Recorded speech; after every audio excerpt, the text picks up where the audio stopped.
এইভাবে মনে হয় যে আমরা মনে হয় আমারই আমার নিজের যেইভাবে আটকাইলেন মনে হয় আমি ক্রিমিনাল, যেইভাবে দাঁড় করাইলেন মনে হলাম ক্রিমিনাল। হ্যাঁ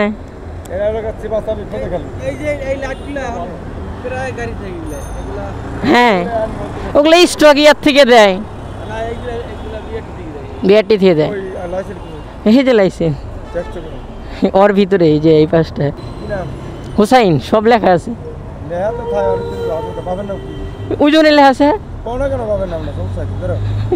তাহলে কাগজ দিয়ে লাভ হইল কি?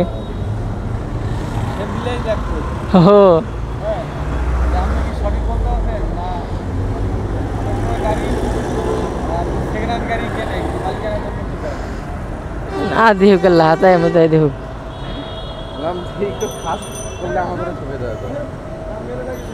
ও বাবা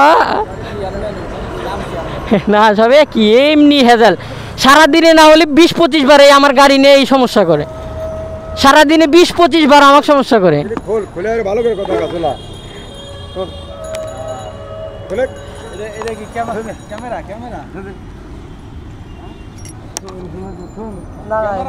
হ্যাঁ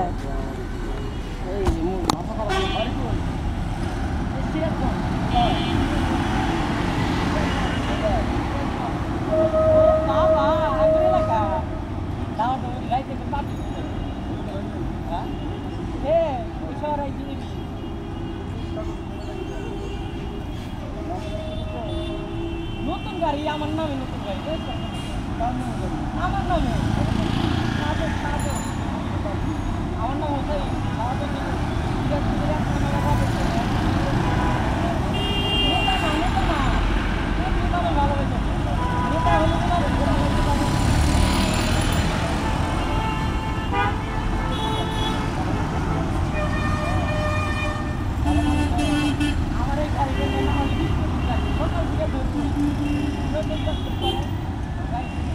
আপনারা তো ফুল ভিডিওটা দেখলেনি। ট্রাফিক আমারে আটকাইছিল এবং অনে কথা হয়েছে, আর কথাগুলো ভিডিওতে ক্যামেরা যেহেতু দূরে ছিল আসে নাই, বাট আপনারা হয়তো ভিডিও আইডিয়া করতে পারতেছেন যে আমার সাথে কি এক ধরনের খারাপ ব্যবহার করছে। উনি আমাকে চেনে না, জানে না, কেন এই খারাপ ব্যবহারটা করলো। আপনাদের মনে প্রশ্ন জাগতেই পারে বা প্রশ্ন আসতেই পারে, আমি বুঝতে পারতেছি। কিন্তু কথা হইলো উনি যখন আমারে আটকাইলো, আমার ক্যামেরা নিয়ে বলতেছে এই ক্যামেরা খোল, এই ড্রাইভিং লাইসেন্স দে, এই তোর বাপের নাম কি, এইরকম যখন জিজ্ঞেস করতেছিল তখন তো আমি একটু ঘাবড়ায় গেছি যে চিনে না জানে না তুই তুকারি করে ব্যবহার করতেছে কেন, ব্যবহারটা আমার পছন্দ হয় নাই।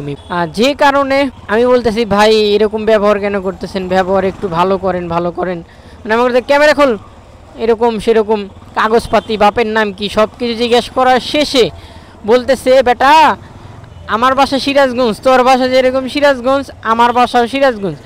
আমি দেখলাম যে সিরাজগঞ্জের মানুষের কতটা মন স্ট্রং, শক্ত। হ্যাঁ, যে কারণে রাগ করিস না, আমি এরকম করলাম, তুই আমার দেশের এলাকার মানুষ। পরে বললাম যে আপনি সিরাজগঞ্জের? কয় হ সিরাজগঞ্জের। কইলাম তো তাহলে রাত্রে আমার খিলাইন, তাহলে বিরিয়ানি খিলাইন রাত্রে? কয় দেখা হলে খিলাম উনি। পরে এই কথা তো শুই না তো হাসতে হাসতে শেষ। পরে কইতেছে যে যা যা যা যা যা সাবধানে থাকিস, এরকম সেই সুন্দর কথাবার্তা হইলো। বাট এটা কোনো নেগেটিভ বিষয় না। আমিও প্রথমে একটু ঘাবড়াইছিলাম যে উনি কেন তুই তুকারি করে কথা বলতেছে, বিষয়টা আমারও খুব খারাপ লাগছিল। পরবর্তী যে পরিচয় দিল যে সিরাজগঞ্জের, পরবর্তীতে আমার সেই ভালো লাগছে যে উনি আমাকে চেক করলো যে তুই কে রে, সিরাজগঞ্জের কিনা, অরিজিনাল সিরাজগঞ্জের কিনা। বললাম হ্যাঁ আমি অরিজিনালি সিরাজগঞ্জের। পরে তো সেই কথাবার্তা হইলো। ধাপ ধুপ চাপায় দিও না সেক্ষেত্রে, এইটুকুই। বাট আপনারা কেউ সিরিয়াসলি অন্য মাইন্ডে নেবেন না বিষয়টা যে এরকম থেকে এরকম হয়েছে। জাস্ট উনি একজন ভালো লোক, আর ওনার কথাবার্তা, আমাদের সিরাজগঞ্জের মানুষ সব আঞ্চলিক মানুষ, হ্যাঁ সুন্দর মনের মানুষ আর কি। ঢাকা শহরে সিরাজগঞ্জের বেশি নাই, বাট যারা আছে তারাই পুরো ঢাকাকে কভার করতে পারবে একটা সুন্দর মন সেট আপ নিয়ে। সো আজকের ভিডিওটি এই অবধি, ছোটোটুকু ভিডিও। চ্যানেল যদি নতুন হয়ে থাকে একটি সাবস্ক্রাইব করে দিবেন অবশ্যই, আর পাশে থাকবেন অবশ্যই সুন্দরী বাইকারে। দেখা হবে পরের কোনো ভিডিওতে, সেই অবধি ভালো থাকবেন, আল্লাহ হাফেজ।